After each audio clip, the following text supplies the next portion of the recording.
This video is on expertise, and we've already established that you need to grow your expertise through growing your knowledge and constantly learning, right? But this is more about positioning, okay? And the thing that you need to embody here, like really get down to your core when you're coaching, is that you are an authority, okay? Not a tyrant.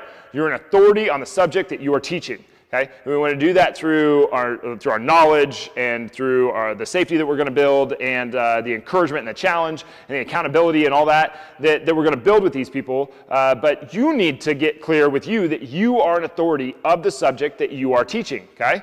And some of that is that, and we're going to go through a few of these. For instance, you want to avoid use of expert jargon. Okay? To you, it's just common language. Okay? Scapula. You know exactly what it is. A lot of people don't.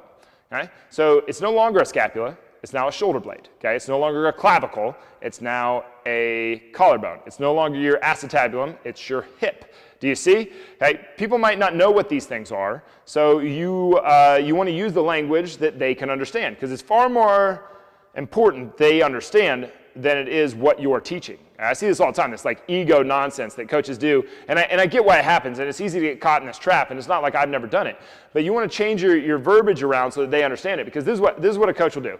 A coach will get a question, and they'll explain it in their way, you know, with all these high-tech terms, and the client will sit there, and the client will go, wow, I had no idea that this was so complicated. And the coach will be like, yes, the body is extremely fascinating, and the body is fascinating.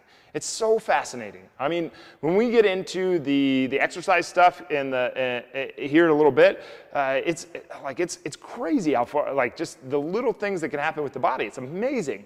But at the same time, in that scenario, the client didn't learn anything. The client was just impressed. And the client being impressed only stroked the coach's ego. It didn't help the client get to where the client wanted to go, which does not suffice what the coach is here for. Remember, the coach's job is to get you from point A to point B in the fastest, most efficient, and safe way possible, right?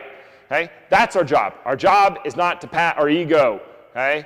I see a lot of coaches do this, okay? Knock it off, okay? It's much more important that the client understands than it is for our ego to be stroked. Okay? No one cares how complicated it is. You want to make this stuff super, super, super simple. The genius is in the simplicity. The value is in the simplicity. Do you see? Okay? The value is not in the complexity. And highly intelligent people do this. This isn't like idiot versus smart people. Highly intelligent people make things more complicated than they need to be.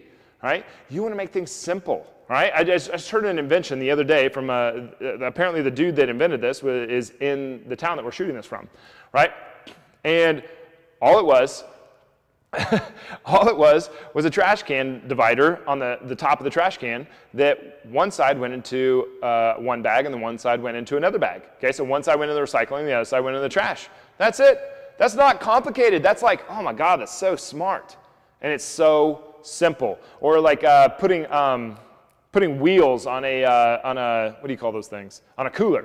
You know, those big heavy coolers, you used to have to, like now they got wheels, you just wheel them all over the place, just cart them around.